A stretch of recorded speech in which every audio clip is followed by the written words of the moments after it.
Well, for the next 6 months, as I had mentioned at the meeting of the Committee of Ambassadors, our focus is going to be directed at some of the key strategic issues that are facing the group at the moment.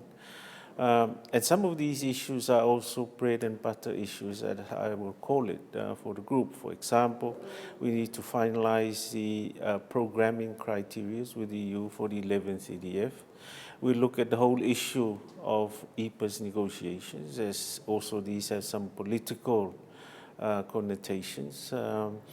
We need to ensure that by the end of next year, at the 8th summit of our ACP heads of state and government, that a report on our future is available, which encompass and represent the collective views of ACP communities. So this is a very important exercise for us. In addition to that, we need to look also at some of the key global issues that are of importance, not only to the ACP, but the wider international community. And we need to clearly articulate our position on some of these issues. And of course, one can go through the list. Climate change is an important one. There's energy, the whole issue of investment in our member countries. But of immediate concern also is the post-2015 development agenda.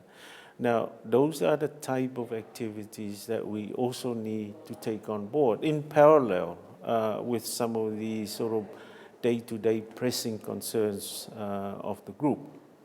But under the Pacific presidency, we also want the group to start thinking of a new methodology for doing business with our partners, especially the EU. And basically what we need to look at is to perhaps engage and have reflections with our partners a lot more at the political level, perhaps targeting principles, a framework, and seeking agreement at that level, that these are issues that are very important for both sides, because you've got to have that agreement that is important, not just for one side, but both sides. Because if you secure those sort of agreement, then you'll be able to move a lot faster.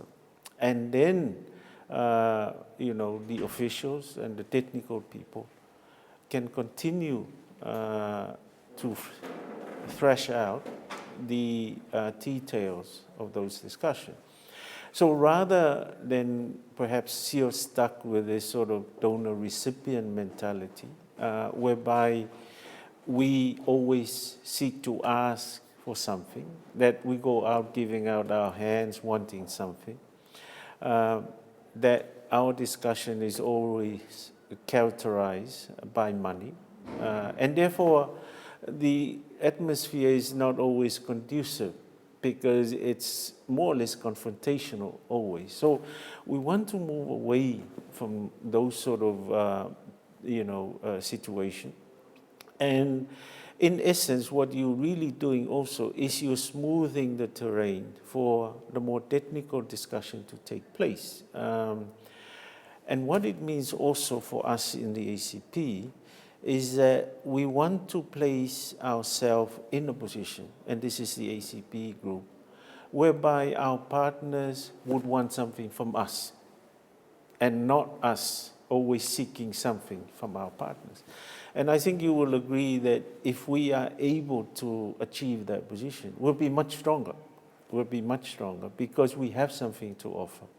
So when you look at the situation, therefore, of our being participant, active, influential, key and strategic partners at the global level, that is how our own advantage in terms of numbers will come out. So this is something that under the Samoa presidency we will be promoting. We will start with the Bureau and the Troika and promote these principles through the various channels available to us. I have already started that process with meeting so far quite a number of Director Generals within the Commission.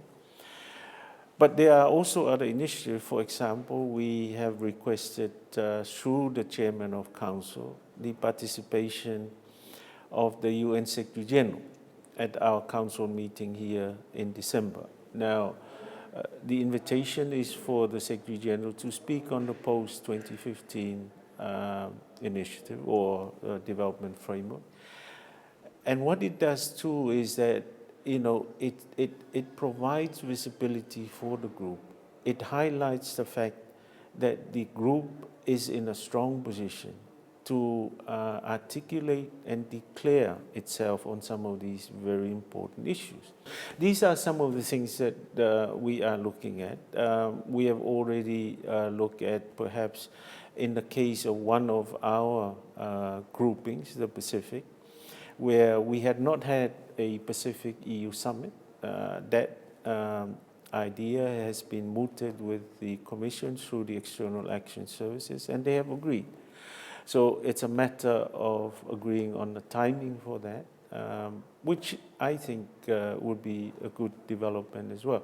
So these are some of the things, and one has to be realistic in terms of the 5 months that is left in our presidency of what we can do, because, you know, again, as with all these things, the central theme of our presidency is action rather than talk. So that's where we are.